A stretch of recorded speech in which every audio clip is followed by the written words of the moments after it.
자, 오늘은 해운 관련주들이 일제히 강세를 보여주고 있습니다. 최근 주요국들의 경기 회복으로 물동량이 확대되면서 해운 운임이 급등세를 이어가고 있기 때문인데요. 지난 20일 기준 상하이 컨테이너 운임 지수는 2009년 10월 집계를 시작한 이후 최고치를 기록했다고 합니다. 이에 따라 오늘 대한해운과 HMM 등 해운 관련주들 강세 보이고 있고요. 조선주들도 함께 동반 상승하고 있습니다. 또 내일부터 수도권 지역의 사회적 거리 두기가 2단계로 상향되면서 제지, 포장 관련주들도 움직이고 있습니다. 음식점과 카페 등에서 포장과 배달만 허용되는 시간이 늘어나면서 비대면 거래 수요가 증가할 것으로 보이는데요. 이에 따라 관련 수혜주 가운데 페이퍼 코리아가 오늘장 상한가를 기록하고 있습니다. 한편 오늘 아침에는 수출 지표가 발표됐는데요. 11월 2일부터 20일까지의 수출 금액은 전년 동기 대비 11.1% 증가했습니다. 특히 반도체가 21.9% 늘었는데요. 11월 수출액은 2달 만에 증가세로 전환될 가능성이 크다라는 분석이 나오고 있고요. 또 코로나 충격으로부터의 회복 기대감도 함께 커지고 있습니다. 경제 지표들 함께 참고해 보시면 좋을 것 같습니다. 자, 그럼 이제 오늘 함께할 전문가님과 인사를 나눠보겠습니다. 오늘은 김도호 전문가님과 함께하도록 하겠습니다. 전문가님 안녕하세요. 네, 안녕하세요. 네, 오늘 외국인의 매수세가 강하게 들어오면서 코스피 지수가 강세를 보이고 있습니다. 오늘 장 분위기 어떻게 보면 좋을까요? 네, 계속 좋을 것 같습니다. 저는 네. 일단 시장 계속 올라갈 거라고 얘기를 계속 드리고 있는데 저는 역시 계속 조금 더 갈 거라고 생각이 되고요. 일단 삼성전자가 이전에 63,300원 돌파하고 난 이후로 상승 아래쪽으로 계속 지지를 잘 보여주고 반등을 줬었기 때문에 저는 지수가 신고가를 한번 만들 거라고 생각을 합니다. 좀 높게는 2,600포인트를 훨씬 넘어가지도 않을까라고 생각을 하는데 한 2,630포인트까지는 일단은 그냥 무난하게 가지 않을까라고 생각을 하고요. 저의 예상이겠지만 그래도 시장 분위기가 이렇게 올라가는데 왜 올라가는지가 좀 중요하겠죠. 역시 코로나는 이제 계속 확산세는 가고 있지만 어떻게 보면 약간 수렴이라고 봐야 될 것 같습니다. 1차 때 우리가 가장 큰 위기를 겪었고요. 2차 때 이제 코로나 백신 만드는 회사가 생긴다. 그리고 코로나가 어느 일정 지역, 아시아 쪽이나 우리나라 등 이런 일정 지역에서 방역에 성공하는 모습, 그리고 조금 생기더라도 경제에 대한 부담감이 좀 줄었다라는 그런 분위기 많이 줬었는데요.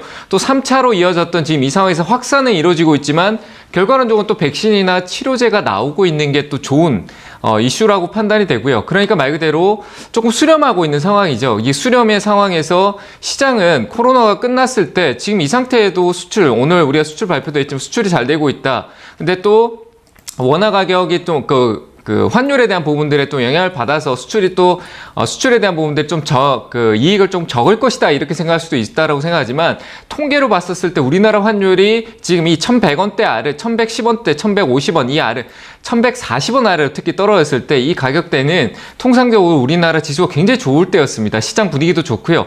이러면서 시장이 회복하고 좋다 하다가 환율이 이제 바뀌면서 달러의 가치가 좀 상승할 때 우리나라 시장이 정점을 찍었던 경우가 있었습니다. 그래서 지금 환율이 이만큼 떨어져 있을 때 1,140원 아래 떨어져 있을 때 바로 올라가는 게 아니라 역시 이 구간에서 박스권으로 환율이 안정세를 보여준다.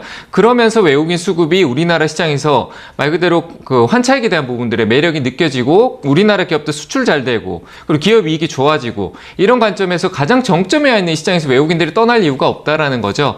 그래서 지금 저는 외국인들이 계속 사고 있다라고 생각을 하고요. 외국인들이 사는 거는 멈추지 않을 겁니다. 기관들이 매수 들어올 때까지 안 멈출 거니까 지금은 기관의 수급을 체크할 필요가 없습니다. 외국인이 사는데 기관이 같이 사주는 종목이 좋은 거고요. 외국인들은 수급이 코스닥 따로, 코스피 따로 움직이는 흐름 안에서 계속 올라갈 겁니다. 제가 앞서도 얘기 드렸지만 현재는 코스피가 강할 때는 코스닥이 좀 주춤하는 경향이 있습니다. 어떨 때는 코스피는 빠지고 있고 코스피만 올라갈 때도 있고요. 그만큼 돈의 수급이 외국인들이 한쪽으로 집중적으로 들어갔다가 또 한쪽으로 옮겼다가 왔다 갔다 하면서 업종을 한쪽으로 확실하게 밀어주는 그 흐름으로 가고 있는데 제가 최근에 차반바라고 해서 자동차, 화학, 반도체, 바이오 쪽으로만 봐라. 개인 투자분들은 그것만 봐야 됩니다. 테마 이런 쪽으로 보는 게 아니라 지금 시장 자체가 전반적으로 우상향으로 계속 흐름을 가면서 순환매를 주고 있는데 대표주, 주도주 위주의 순환매입니다. 말 그대로 테마 순환매가 아니고요.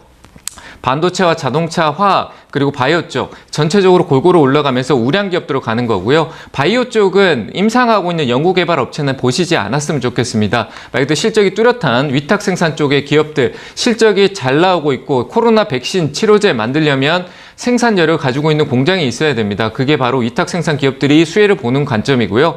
그런 기업들 위주로 우량한 기업들만 체크하면서 반도체가 가면은 바이오가 좀 같이 움직이는 측면이 있고요. 자동차, 화학이 오늘 좀 좋잖아요. 같이 다 좋은 흐름이 그만큼 호재가 많다는 얘기입니다. 이럴 때 가다가 또 주춤할 때 코스닥이 움직일 때는 코스피 떨어지는 걸 받치면 좋을 것 같고요. 코스피가 올라가고 있으면 그게 밑에 있는 종목들을 좀 살펴보면은 저가 매수와 시세는 좀 더 탄력적인 종목을 볼 수 있으니까 차와 반박, 자동차, 화학, 반도체, 바이오만 위주로 좀 공략해 보시길 바랍니다.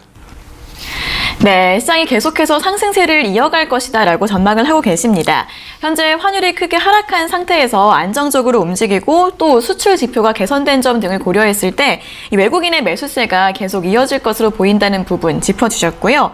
외국인의 수급 주목해 보시면서 자동차나 반도체, 화학 그리고 바이오주 관련주 위주로 실적 모멘텀 함께 체크해 보시면 도움이 되실 것 같습니다. 대응 전략 세우실 때 참고해 보시면 좋을 것 같습니다.